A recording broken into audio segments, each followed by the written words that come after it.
typically when somebody starts like progesterone or estrogen, whether it's a cream, pill, tincture, whatever, those receptors are like, oh man, I'm getting fed. This is awesome.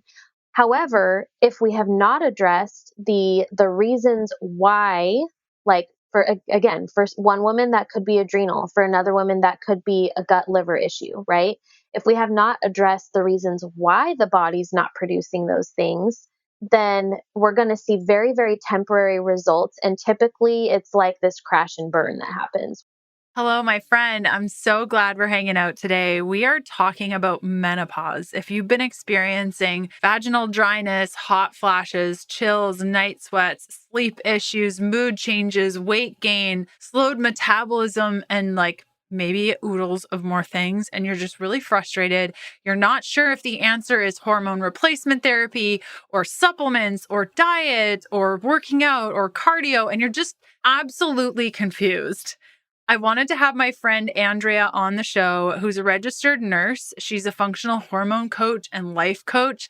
This woman is brilliant. She was actually on our podcast in episode 399. So if you haven't listened to that episode all about hormones, go ahead way back in the archives from December 2022 in an episode called Why Your Hormones Are Messed Up. And so today we're going to be talking about menopause. And what I love about Andrea's approach is that not only is she understanding of the symptoms, what you're experiencing, what you're coming to her with, but she also understands the root causes causing those imbalances. And today we're really going to be talking about this balance between looking at both what shifts we need to make with our diet, the weight loss issues we might be having, or weight gain issues we might be having, how to shift our workouts, what to do with sex drive. And then we get into a conversation around hormone replacement therapy, how to do it rightly when it's not going to work, if it's not working, why, and so much more. I'm so glad that we're having this conversation for all of you. Many of you have asked for it. So without further ado, let's cut over to our time with Andrea. Hey, my name is Leanne Vogel. I'm fascinated with helping women navigate how to eat, move, and care for their bodies using a low-carb diet. I'm a small-town holistic nutritionist turned 3-time international best-selling author turned functional medicine practitioner, offering telemedicine services around the globe to women looking to better their health and stop second-guessing themselves. I'm here to teach you how to wade through the wellness noise to get to the good stuff that'll help you achieve your goals. We're supporting your low-carb life beyond the if it fits your macros conversation. Hormones, emotions, relationship to your body, workouts, letdowns, motivation, blood work, detoxing, metabolism. I'm providing the tools to put your motivation into action. Think of it like quality time with your bestie mixed with a little med school so you're empowered at your next doctor visit. Get ready to be challenged and encouraged while you learn about your body and how to care for it better. This is the Keto Diet Podcast.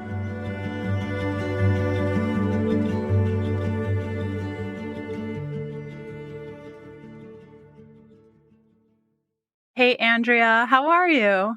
Doing well, thank you. We're at the beach this week, so we're getting some sunshine and some much needed R&R.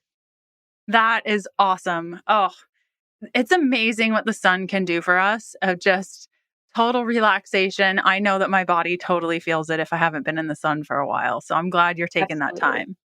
Thank you. Yes, as a Pacific Northwest, Westerner, we get a lot of rain and a lot of really dark days. So whenever we can get that break in sunshine is always a good thing.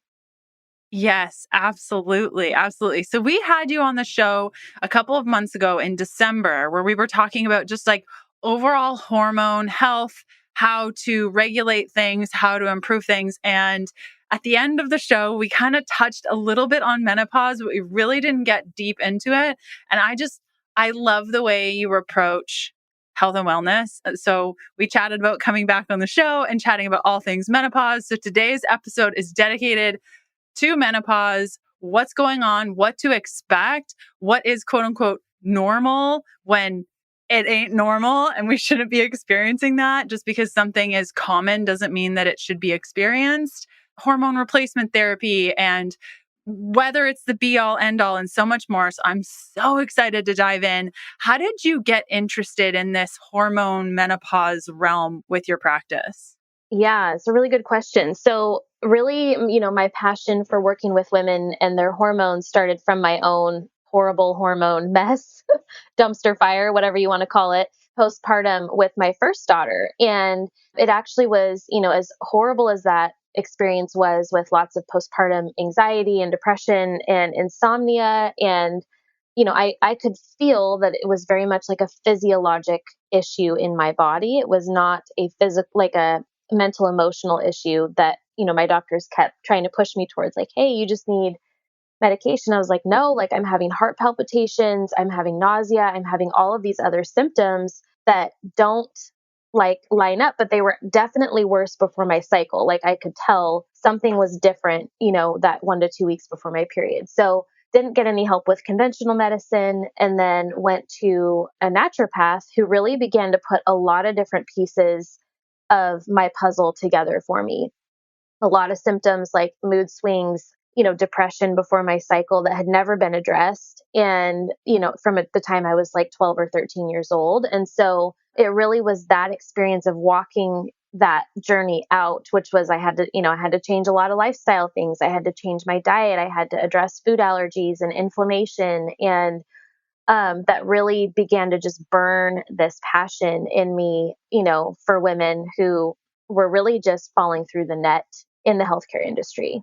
Completely. And because this topic is so dedicated to menopause, I kind of want to set the stage for what are the top issues facing menopausal women and why, and then we'll kind of delve into all the nitty-gritty. But what in your experience working with clients have you seen is like the top issues facing these women?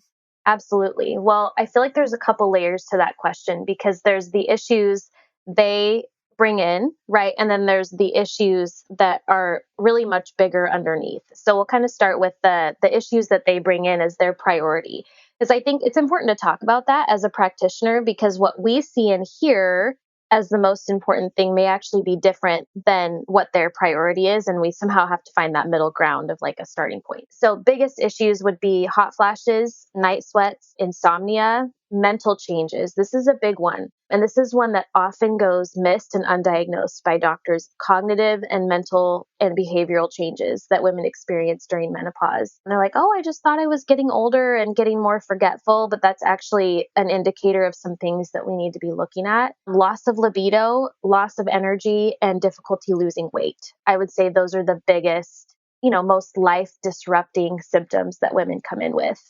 Yes, completely. And so if we want to just like flip up that rock and look at the underbelly of things, you said, on the top layer, what clients and what women are coming to you or experiencing menopause and all those symptoms that you just described and those priorities, really, as a practitioner, what are you seeing kind of as it sounds like root cause underneath all of that? Like, yes, the hot flashes, the changes in mental capacity, but what's going on underneath that hood? Yeah, I love the way you said that, because it really is about that. And honestly, it provides so much relief for people when we can explain to them why this is happening, especially when, if they've tried hormone replacement therapy or even like herbals and things like that to boost their estrogen or progesterone and it's not working, they need to understand why it's not working. And so when we pop up the hood, we can see first thing first that the ovaries stop producing estrogen and progesterone, and then it's the gut brain adrenal connection that then has to start producing those hormones in its place. So my first question is, how is the gut functioning? Is it, motility wise, how is that doing? Is there bacterial overgrowth or, chronic inflammation or chronic stress? That's going to pretty significantly impact not only like their mood, but again, that ability to communicate to the adrenal glands. Adrenal dysfunction is probably one of the number one issues that I see, especially when we do lab testing, as to why they're not able to produce their essential hormones. Because again, it's their adrenals that have to take over that job. And then, of course, there's dietary and lifestyle stuff in there as well that we want to look at. But the primary would be, I would say, liver, gut, brain, and adrenals. We want to make sure that all of that stuff is working properly, so that if we need hormone replacement therapy at some point, the receptors are working properly. and there's not all of these obstacles, preventing the reception of that support. Exactly. And what person do we know as practitioners that come to us have a perfect liver, a perfect gut, a well functioning brain, including the lymphatic system working well, draining that brain every night, including sleep, but that's a big piece of the brain health, and then well functioning adrenals. Right. So, None of them. Yeah. what I'm hearing you say is even years leading up to the experience of menopause, if there are women listening that are like, menopause, why am I listening to this?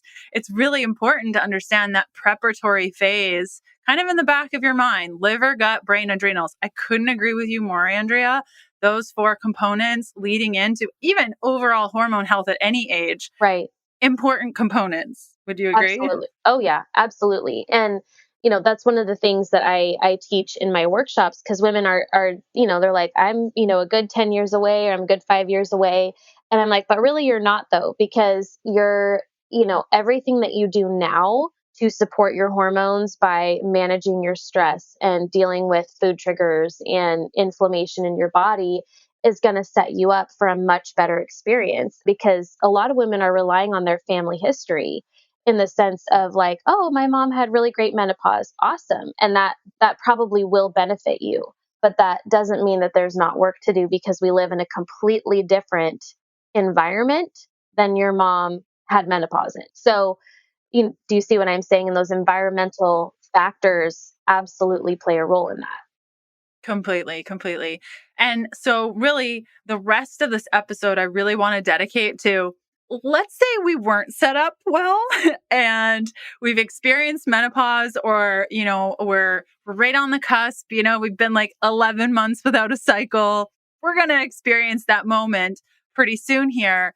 How do we move forward in this? How do we kind of manage all these symptoms like you were talking about? I really love that concept, kind of in this episode, going back and forth between what we're experiencing, the hot flashes, those symptoms, and then under the hood, what's going on there. And I love that view for people as we talk through this. Now, I'd like to kind of define menopause a little bit, because when I asked the community what they wanted to hear about today's episode, there were a lot of questions about whether or not medical or total hysterectomy would count as menopause, and when we know we have experienced menopause. Yeah, that's a really good question. So, the technical definition of menopause is more than 1 year or 12 months plus without a cycle, without a menstrual cycle.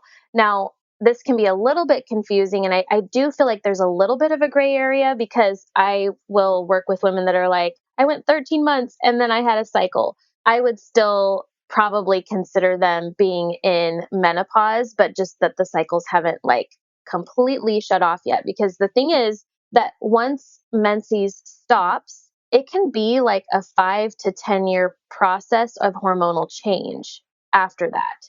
And I think that's where, if you think about it as like the second puberty, when we first start our menstrual cycle, there's a good, long period of time that our hormones are evolving and changing. It's very similar in menopause. It's just, if you think about your period as the ascent, menopause is the descent, right?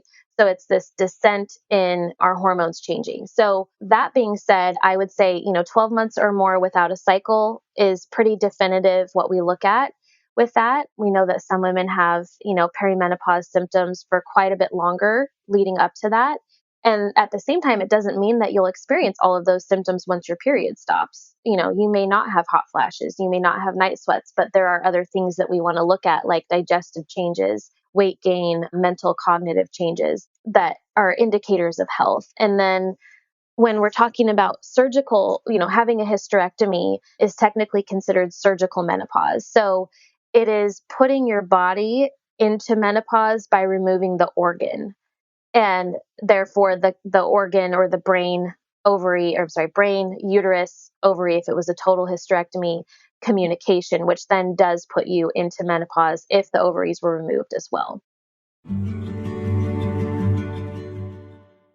A while back, we were talking about my experience with H. pylori. It was not fun. If you're not familiar, this is a stomach infection. It's terrible. I hope that you never have to experience it. One of the key things that was helpful as I was overcoming stomach pain, stomach issues, indigestion was apple cider vinegar. I cannot even tell you what a difference apple cider vinegar made when I just wasn't feeling good in the belly. Now, apple cider vinegar does a whole bunch of things beyond digestion, but let's go through the basics. It balances blood sugar, banishing cravings and encouraging fat loss. Apple cider vinegar will improve protein absorption and digestion, helping you break down animal protein so you can use those nutrients more effectively. It stabilizes your blood sugar, which helps improve energy and mood.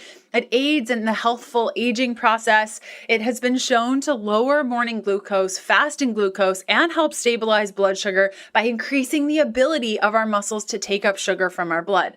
The apple cider vinegar in Paleo Valley supplement is paired with turmeric, ginger, cinnamon, and lemon, all organic, for even further support. Plus, you won't burn your esophagus drinking this stuff. Now, I've been known to mix some apple cider vinegar in with some brewed tea. In fact, I think one of those recipes is in my book, The Keto Diet. But if you don't feel like playing around with that stuff and supplements are just so much easier for you and you think you could benefit from ongoing apple cider vinegar supplementation, head on over to paleovalley.com and load up and grab a couple of bottles of their apple cider vinegar complex and whatever else catches your eye. The superfood bars are amazing if you're looking for a recommendation. And when you enter the code KETO, all in caps, at checkout, you'll receive 15% off your first order. Again, that's paleovalley.com and use the code KETO for 15% off your first order. Okay, great. I love that. I love kind of thinking of just like the process of puberty, that ascent. Now we're going into this descent, which is menopause. And I love that vision, and that might help as we move forward. So let's talk first about diet, because this is the Keto Diet podcast. And many of the women listening are like, but just tell me what to eat. What have you seen when it comes to that shift, when it comes to intake, hunger, diet, what we respond to? Maybe are we more carbohydrate sensitive? Do we need more protein? What are we seeing as it relates to diet? Good question. So I would say that this depends very heavily, and I think you would agree with me on this, very heavily on the health of the gut before you enter into menopause. So a lot of times, let's say I'm talking to somebody and they're like, oh, I always had mood swings before my cycle and bloating. And because when I'm doing like an assessment on somebody who's in menopause, I like to know what their periods were like, because it does help me to kind of find maybe some hidden like areas of dysfunction. And so if they're saying they had mood swings and sugar cravings and weight fluctuations and bloating before their cycle, then to me, that is a big red flag that there's some underlying gut issues that are going to carry us into menopause, which absolutely will affect not only our blood sugar regulation, but the kind of foods we can tolerate, our sugar cravings. And so once I have a good idea of like, what is their overall kind of gut health picture looking like, then I'm going to be able to better assess, like, these are where we need to start with food, which I know is not the answer your listeners are looking for, because it's not a one size fits all. But I would say that with that, we also do tend to see more sensitivity to sugars and carbohydrates. Like the types of carbs are, more difficult to, it's like I could have potatoes and gain 5 pounds, or I could have rice and butter and not gain any weight. And there's this kind of confusion about whether or not to eat carbs at all, or whether or not they're going to be able to tolerate them. Definitely a need for an increase in protein and fat. I would say those are the two biggest ones. Again, because of the mental, cognitive, and hormonal needs during that stage rely a little bit more heavily on the amino acids from proteins and fat. Would you agree with that? Is that kind of similar to 100%. I think protein, the thing that has driven me the most crazy through being in the ketogenic space since 2014, which is nuts, time flies, is the demonization of protein. And I think we're getting better at this. But the whole gluconeogenesis situation, if you eat too much protein, it's going to kick you out of ketosis and blah, blah, blah, blah, blah. Protein is the most essential to the entire situation, especially for women, especially older women, like protein. 1 billion % without a doubt needs to be top priority. In fact, I'm kind of getting to the point with my clients that I would rather them hit their protein amount on a meal by meal basis before we even talk about ketones. I could care less about that situation. I really want to make sure that you have enough protein. So I agree with you. I agree with you completely. Absolutely. And then, yeah, that makes total sense because I do, especially if there's been, kind of a history of like chronic dieting or which, I mean, pretty much any of us like in our 30s, Yeah. 40s have that in our, 50s, that's just the 20s, generation that we were raised 10s. in. Yeah, Yeah. everyone.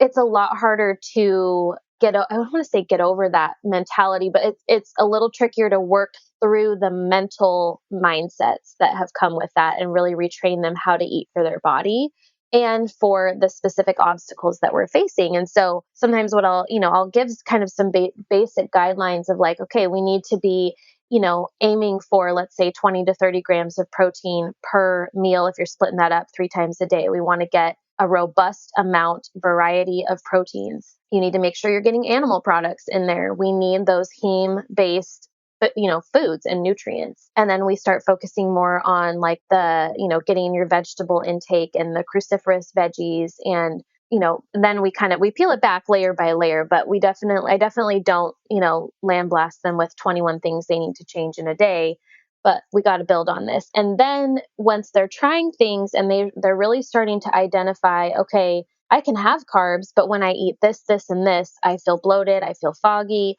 Then that's how I know like there's some more work that we need to do on the gut. And either we start implementing some testing to see what the issues actually are, or I can just tell clinically, how we need to move forward with that. Yes, completely. Couldn't agree with you more. Now, this kind of leads into the question about weight because there was something you said. I can't recall exactly what it is, but it made me feel nervous for women listening of like, does that mean I'm going to have to eat more? And like, you just listed off a lot of food that I restrict. Did you just say rice and butter? And did you just say potato? And so there's a lot of, because we were talking about the diet mentality, a lot of women are going into menopause eating 1,200 calories, 1,300 calories, also working out. Now they're gaining weight. And the draw to just eat less and work out more to try to control this, because let's be honest, when you see your body growing, there's a little bit of a panic that occurs. And especially with menopause, where the hormones are changing, for a lot of women, it feels like we're totally out of control and it can spiral into this whole situation. So, what advice do you have for a woman that might be just, I don't want to say totally freaking out, but you know that feeling when your body is just like not doing what you want it to do and you're freaking out about it? Oh yeah, no, it's real. I mean, 100% real. And it's the same thing like with pregnancy when you start gaining weight or postpartum when you're supposed to be losing, but you start gaining. And really, there's all these hormonal factors going on, right? So I think it's important to recognize that there is an emotional reaction to that, and that's okay. But we also want to give some space to that emotional reaction and allow us to dig into it a little bit and figure out why are we responding this way. So that being said, and I think that you would agree with me on this, that weight and BMI are not great indicators of overall health for women. They're terrible indicators of overall health for women. What we want to look at is how does this person feel in their body? Do they have adequate energy? Are they able to do their daily activities without shortness of breath? Are they able to do something a little bit strenuous without pain, without discomfort, without feeling like they're going to pay for it later, like with some significant adrenal fatigue? And then we want to look at like maybe some basic metabolic, panel blood work type stuff. So we're looking at, lipid profiles and like potassium, those kind of things that let us know what is their metabolism looking like. Now, that can take a long time to get to the mental space where that is now your baseline. That's what I now look at for my overall health. Do I like the fluffiness around my abdomen? Not particularly. But do I feel good in my body? Yes, for the most part. So that's my win. Now, that being said, I know that's not everybody's where they're at right now. And so I think for each person, there does kind of have to be this period of redefinition of what is health when it comes to my weight. And it may not look like what I think it's supposed to look like. Like I will never look like I looked when I was 14 praise God for that, in the sense of like my body shouldn't look like that again. I've had babies, I've had miscarriages, I've had a lot of life lived. And so I do think there needs to be a space for allowing some redefinition in the health community with that, and working with our clients through some of that mental stuff, which I know that you do well. That being said, if weight loss is the goal or one of the goals, then what we really need to be looking at again is the adrenals and the gut brain connection. Because where one of the patterns that I typically see, especially when we start digging into testing, let's say, using the Dutch hormone panel and maybe some, complementary blood work,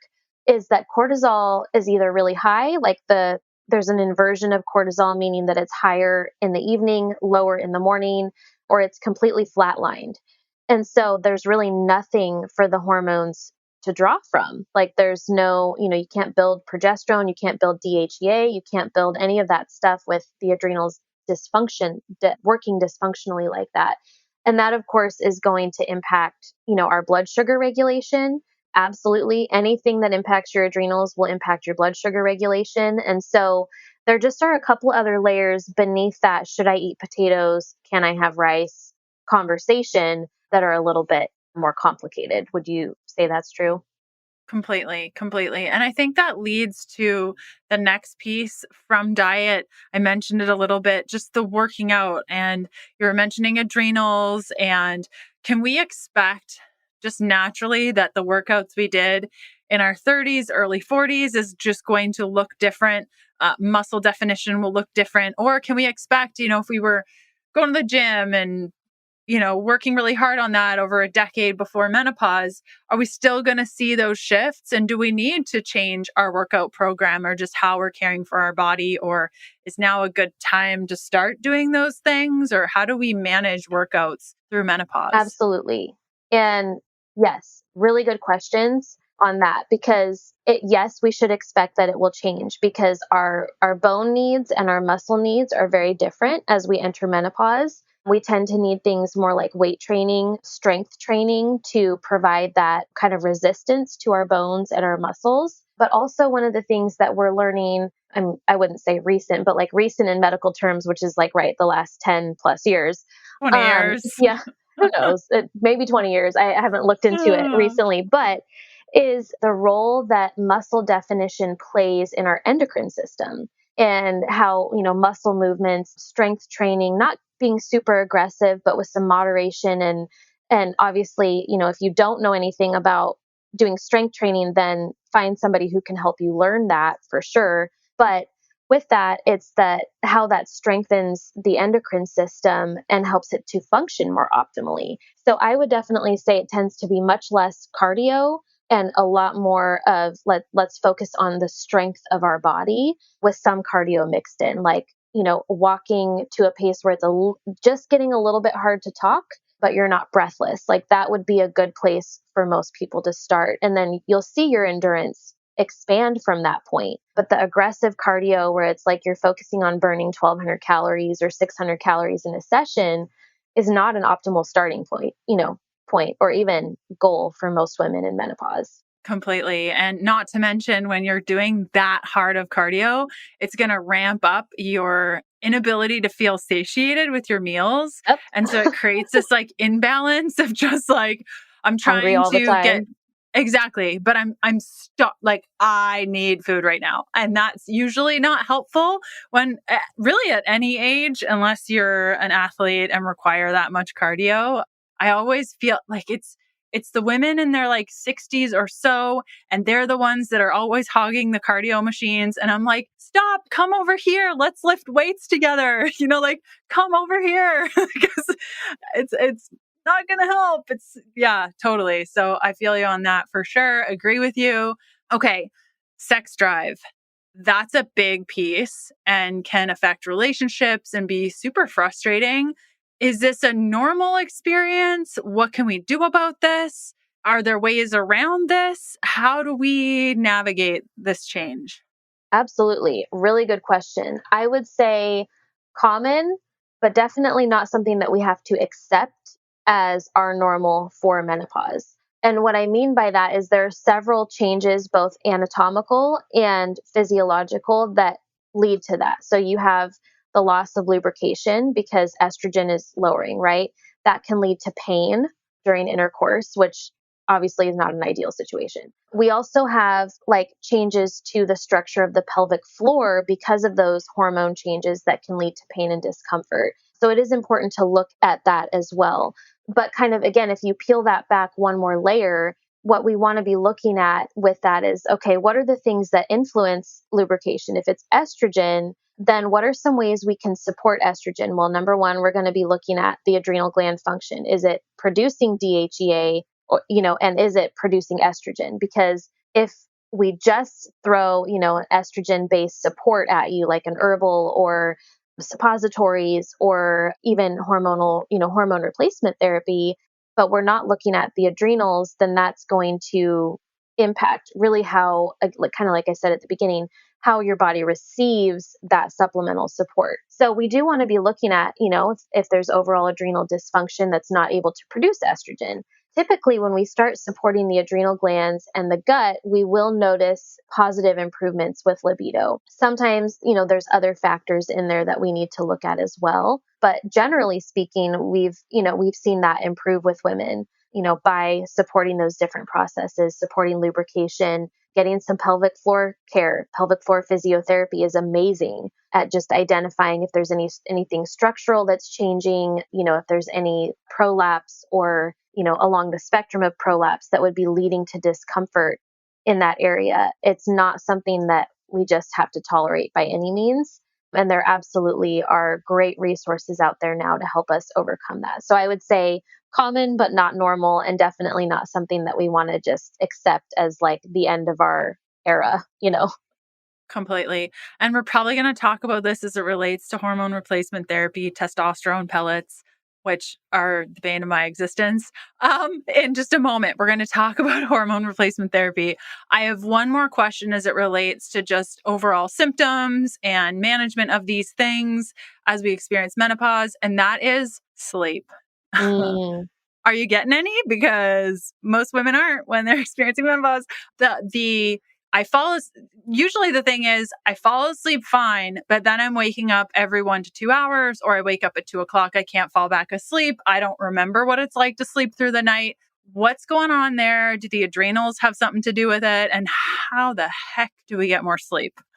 Such a good question. And yes, absolutely. I will say typically the women that I see that with are women who also tended to experience mood and insomnia around their cycles as well. Not 100%. That's not like, an NCBI study of, 1,000 people, but just as an observation. So with that, there's two big things that I look at here. Yes, adrenal function. We want to look at what the overnight cortisol pattern is doing, because there can be, either if the cortisol is too low, then that can cause sleep issues. If it's too high, that can cause sleep issues, in part because of also how it impacts blood sugar, right? And that can cause some night waking for women. The other piece to this is those neurotransmitter changes or the brain changes that we talked about earlier in the episode. And those are things like, our production of serotonin and dopamine and melatonin even can decrease as we get older. And so there are some ways that we can help support that by supporting the gut brain axis, by, providing certain nutrient building blocks. Again, protein is huge for this because we get those basic neurotransmitter building blocks from the amino acids in protein. And so sometimes that protein deficiency will show up with insomnia and sleep issues. Completely couldn't agree with you more. I know that when I personally increased my protein substantially, I have been sleeping so much better. Yes, completely. And so to kind of like wrap up, we've talked about diet, we've talked about weight, workouts, sex drive, sleep. These were like the top key things on top of the hood. We've talked a little bit about what's going on in the root causes of this. To kind of wrap up this section of our episode, I'm hearing you talk a little bit about testing. You mentioned the Dutch, you mentioned some GI tests, maybe like the GI map sort of thing. You've talked about blood work. Would you kind of summarize that if a woman is experiencing menopause or even a little bit before, kind of like in that gray zone, would it be beneficial to kind of do an under the hood check and do some of this testing to kind of determine what's going on and how to support? Absolutely. Yes. So I typically start specifically my menopausal women, sometimes my perimenopausal women, if I'm getting the sense that there's some vague kind of stuff going on that I just don't have a clear enough picture to treat. Always start them with a Dutch hormone panel. And the reason why I do that is because it does show us, what their adrenal glands are doing, how is their cortisol, those, big key factors, what is their estrogen doing, and sometimes we'll do that even for women who are on hormone replacement therapy because we want to see what is their body actually responding to. And that gives us a really good baseline for where we need to focus our efforts. That way we're not, treating estrogen when we really need to be treating adrenal dysfunction. Yes, completely. I was traveling for the day and I had packed myself a lunch. It had all these tasty things in it. I was so excited to chow down, but I had to go to a meeting and I forgot my lunch kit with my husband. Now I'm sitting at that meeting. It's going to be like a 4 to 5 hour meeting. I'm pretty hungry. I have my big, ginormous 50-ounce water bottle beside me. I don't even have electrolytes. I'm digging through my purse thinking maybe I left a snack in my bag. And to my surprise, there was a little packet of sea salt macadamia nuts, and I must have squealed because people looked over and I was so excited, and man, did it pack a punch. I was so thankful to have those little fat bombs in my purse. Now, macadamia nuts are one of my favorite nuts. They are high in fat, low in carbohydrates, so incredibly satiating. Now, a lot of us keep fat bombs. We went through that whole phase where we had all these fat bombs sitting around. I know I did. Maybe you're still in that phase of your ketogenic diet where you're spending all this time, energy, and money making different types of fat bombs. I encourage you instead to check out House of Macadamias. They make the most delicious macadamia nuts. Each little packet is loaded with flavor.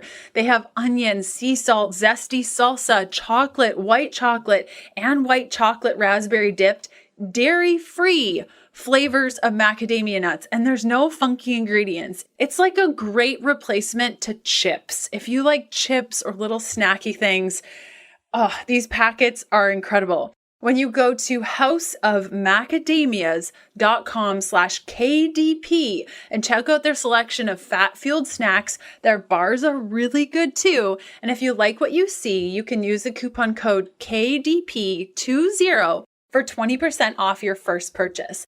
That's houseofmacadamias.com/KDP and use the code KDP20 for 20% off. And one of the questions that was very common is I feel like we've answered this, but I'm just going to kind of summarize here a little bit. A lot of people were asking do I need to approach menopause with just balanced hormones? And this kind of gets into the hormone replacement therapy, and the standard method of care when it comes to menopause is let's test your hormones. They're imbalanced. Here are the hormones. Take these. You'll be great. And what I'm hearing you say is, yes, hormones can be imbalanced, but there's so many things under that hood that we need to address. We talked about liver, gut, brain, adrenals. When we are going to our allopathic doctor and we're saying, my life is a mess, I hate menopause, get me out of this, help me. And they're running our hormones via blood tests. They say it's fine, or maybe they recommend hormone replacement therapy. Where's the disconnect? Because a lot of women get on hormone replacement therapy. Maybe it works for a month or two and then it just doesn't feel all that great. How can we fix what's going on here? Yeah, it's a really good question. And sadly, it is very common. I would say I know very, very, very few women that are on hormone replacement therapy as a standalone treatment that's actually helping them. Very few women. So, which makes me wonder why the heck are we only prescribing that? But that's a topic for another day. So, I would say what's typically going on there is, again, your body is it's hungry for, if you think about these progesterone and estrogen molecules, because our body depends so much on them for many different processes in the body. So typically when somebody starts progesterone or estrogen, whether it's a cream, pill, tincture, whatever, those receptors are like, oh man, I'm getting fed. This is awesome. However, if we have not addressed the reasons why, again, for one woman, that could be adrenal. For another woman, that could be a gut liver issue, right?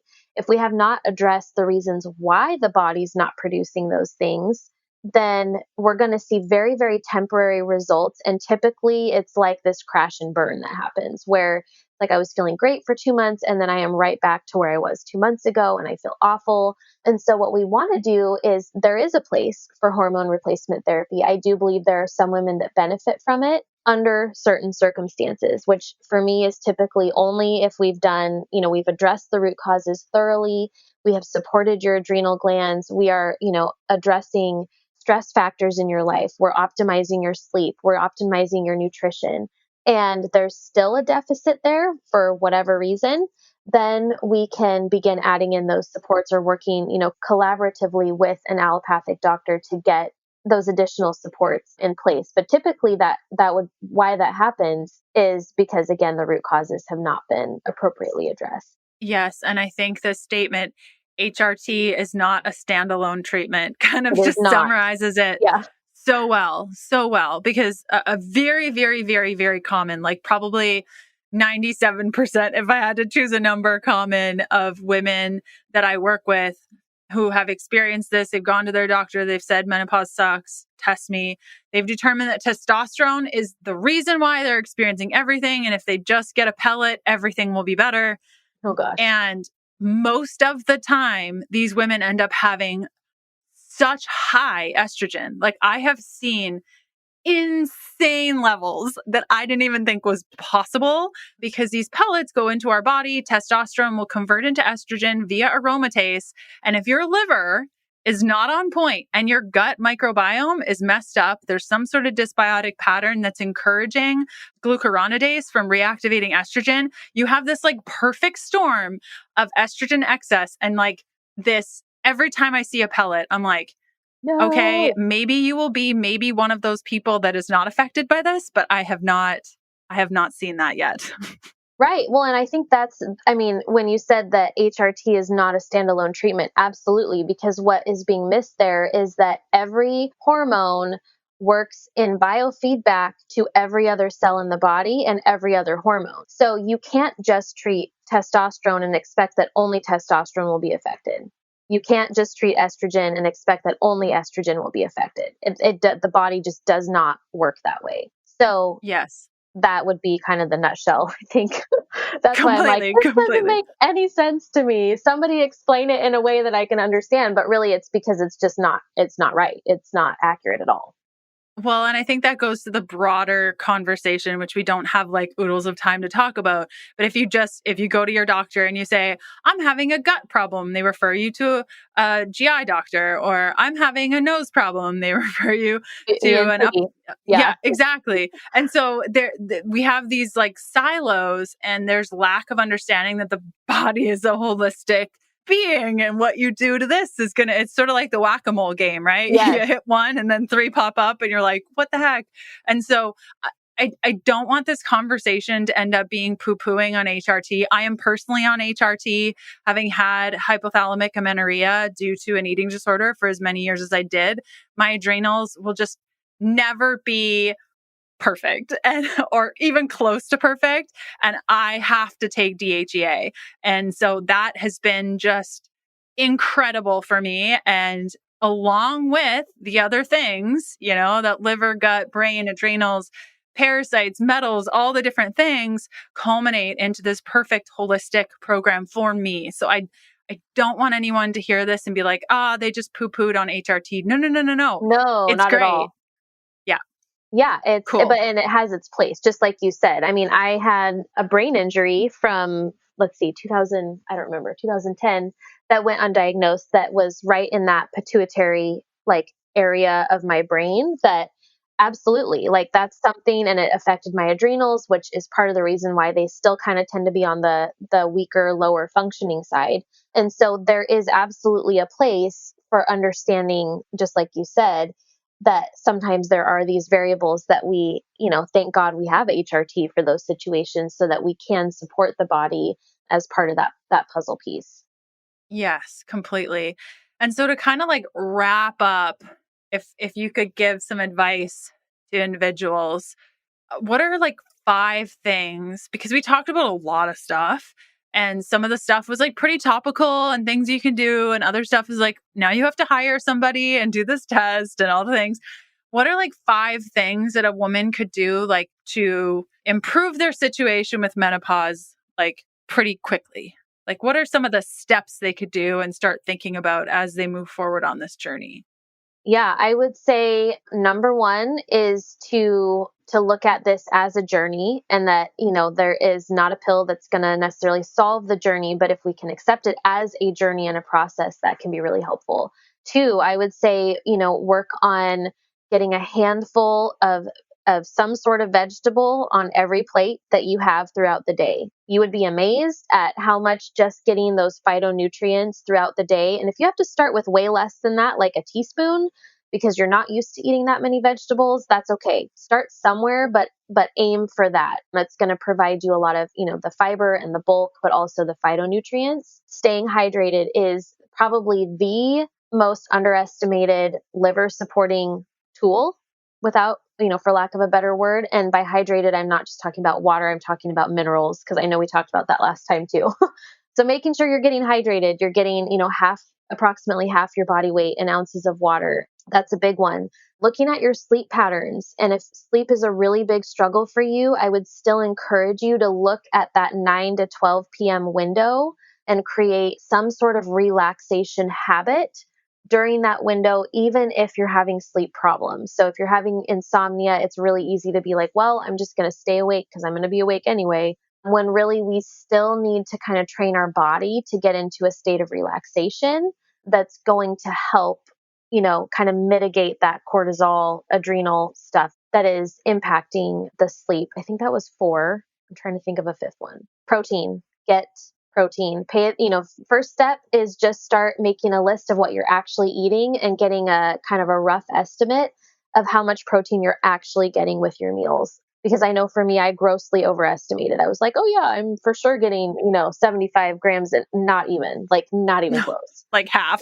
Yeah, maybe 20, it was not ideal. So really looking at that and seeing, oh, I'm really not getting enough protein. And that is, like we talked about, it's a big deal. So start there and then start, testing some things out as far as protein sources that your body enjoys and that you actually enjoy eating. And then work with somebody if you need to. Yes, completely. On protein, I've discovered that there are certain types of protein that will fill me and satiate me and give me better energy.